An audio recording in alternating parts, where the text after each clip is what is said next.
सदा सत्स्वरूपं चिदानन्दकन्दं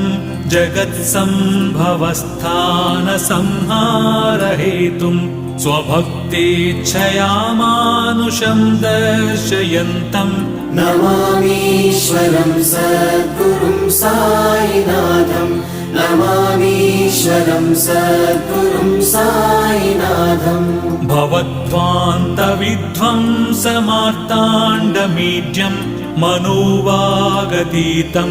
मुनिर्ध्यानगम्यं जगद्व्यापकं निर्मलं निर्गुणं त्वां नमामीश्वरं सद्गुरुं साईनाथं नमामीश्वरं सद्गुरुं साईनाथम् भवाम्बोधिमग्नार्दितानां जनानां स्वपादाश्रितानां